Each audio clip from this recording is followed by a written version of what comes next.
What's going on, guys? How are you? How are you doing? This is Shocks and this is ShocksCapital YouTube channel. Today I want to show you the best way to find the best order blocks when you want to trade. So number one, how you find the best order blocks, you look at a higher time frame, right? You can't be trading order blocks of the M15, M5 or M1 time frame, right? You have to have an order block from the higher time frame. After finding an order block from the higher time frame, you need to understand that not every order block from the higher time frame is a good order block. So that's what we want to talk about today. What constitutes a good order block? So this is how you look at it, right? So if you're looking at the H4 first for your order blocks, right, what you're going to find is order blocks that are different, right? So number one, let's say you have an order block like this, and what makes this order block a very good order block is what I'm going to tell you. Number one, you have to have liquidity just before this order block, and it has to have momentum. So there are two ways you can find those two things, or you can identify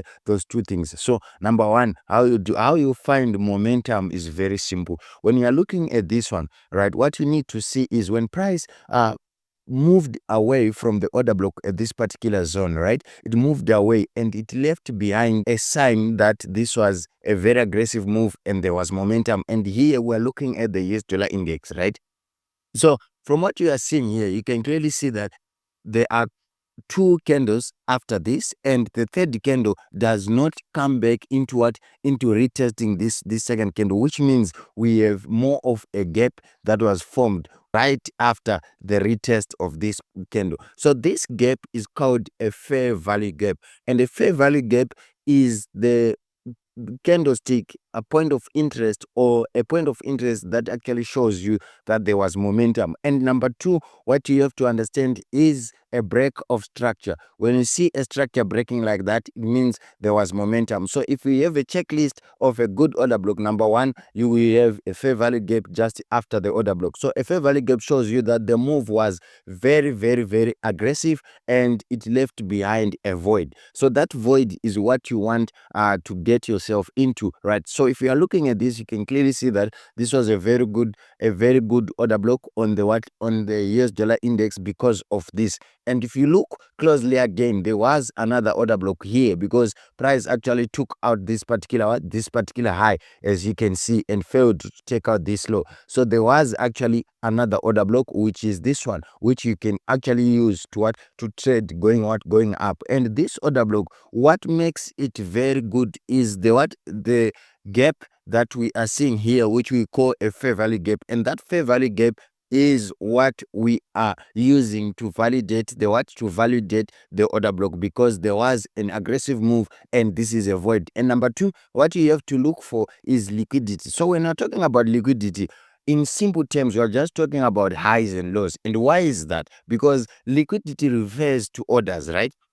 Orders in a market can refer to ongoing trades, can refer to limit orders, can refer to stop orders like stop losses, take profits, and things like that. So all these things are very, very common on top of highs or just below lows. So when you see a low or a high, that is an indication of liquidity. So when you are looking for order blocks, you need to see this type of pattern where price is leaving behind or is taking liquidity. You have this order block right here. Then at this particular zone, you're going to be having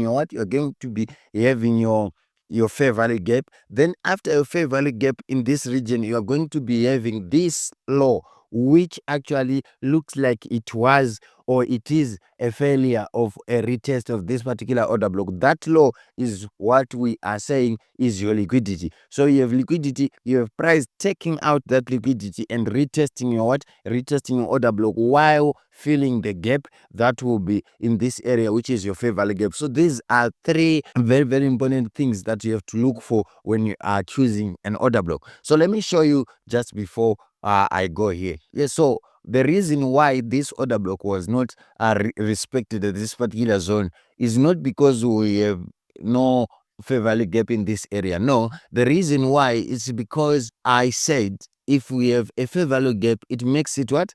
A high probability. And this was actually good because we had some liquidity here. So if price went to this order block, this would have what? Would have worked just fine. So because we did not have any fair value gap here, it was a reason that we were not considering this order block, but it doesn't mean that when price gets to that order block, it is not going to what, it is not going to retest that particular order block. So let me just show you a few examples here on what we are talking about, right? So here we are just having some liquidity here, but we don't have a clear order block to what, to base our trade on this particular zone, right?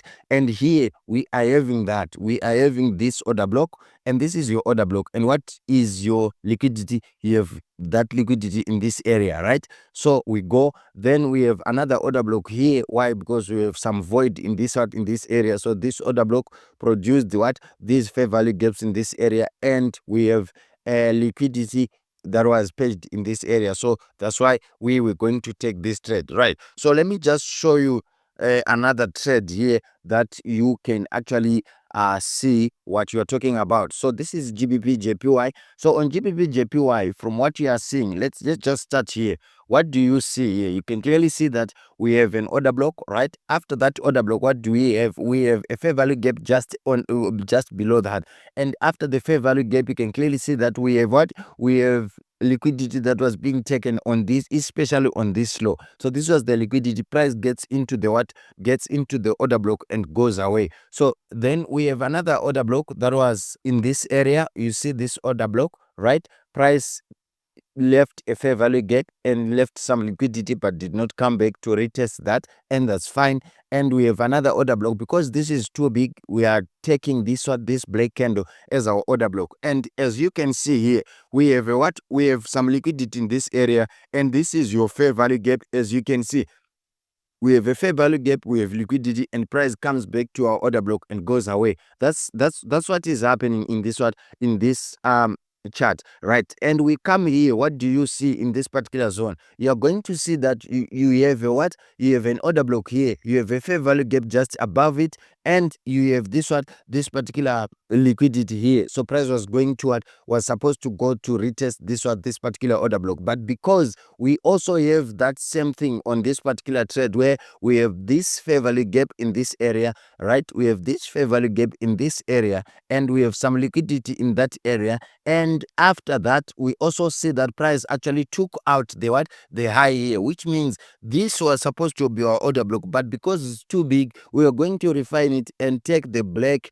as our order block right here. And this was going to be our order block that we were going to choose and we were going to use. So order blocks still work, and some people actually trade off the fair value gap, but I don't like that because I haven't seen it working very much. So I like to trade from my order block, and that's works for me very fine. So let me just indulge you on another trade here that we were looking at, right? So this is the US 100, which is the Nasdaq, right? From the Nasdaq, I just want to show you another criteria that I used to choose my order blocks. If my order blocks are actually around the reversal area, as you can see here, where price has failed to take out this particular high, as you can see, right? And what do you see again? Price gave us a lower high, right? So this is a lower high, and from that you see that I drawn this trend line to signify when price changes. So price changes, and this was our order block. And unfortunately, we did not have a very distinct fair value gap and a liquidity page. So because of that, we were not going to take this. We are waiting to see that in action. And from what you are seeing here, you can clearly see that this was what we are talking about. We have an order block in this area, right? Let me just show you quickly here. We have an order block in this area, right, and a fair value gap just above it, and we have some liquidity in this area. So it takes out liquidity, retests the zone, and this is what a fair value gap looks like, and this is how we are looking at it, and this is how you need to be looking at it when you are looking for your order blocks and you are trading, right? So let me just show you another trade that shows this very well. So let's just go to EURJPY here. And on EURJPY, I wasn't trading this very much because I wanted it to give me a clear sign, and it is, right, a fair value gap in this area is actually very visible at this particular zone. So let me delete this. Let me delete this so that you guys can clearly see what I'm talking about. We have a fair value gap first. You see this gap, you see that gap, right? So what we want to do is to mark the whole area, the red candle and the wick, because the wick is too big, so we can't ignore it. We are going to mark it as something like this. And what are we going to wait for? We are going to wait for price to give us this pattern, right? We are going to wait for price to give us this pattern. Then we take this up this coming week, right? So this is a fair value gap and this is the break of a high. This is a very good pattern that we should be trading, and this is what we are waiting for. So before I go, let me just show you what we are looking for on the next trading day using this same strategy. So let's go to GBPUSD. Let's go to GBPUSD and we're going to see how we're going to treat that. So from GBPUSD here, you can clearly see that we have an order block in this area, and that order block was validated by this huge void, which is our fair value gap, and price got into that, and this now becomes our what? This now becomes our liquidity, and we are waiting for price to make this move and go. Why? Because we have taken out all this, and this is what we are waiting for on what? On GBPUSD. And this is what I want to see on what? On GBPUSD. So I will see how it goes. So if I'm to mark this, I'm going to say I need to see something like this in the next coming week. Let's go to another pair which we are looking at. That's EURCAD.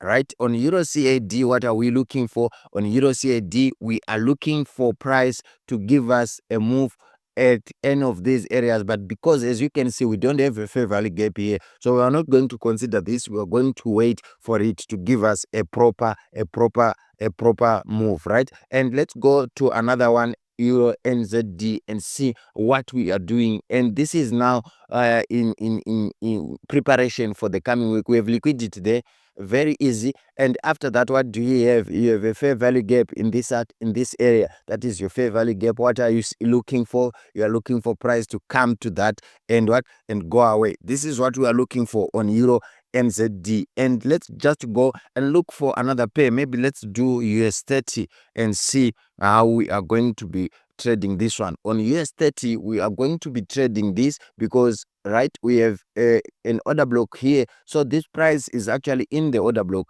and we have a fair value gap in there, and liquidity and price breaks. So what are we looking for? We're just looking for something that looks like this on the what? On the US30. And let me know other pairs I should be looking for in the comment section down below. And if you want to trade with me, don't worry, join my Telegram channel.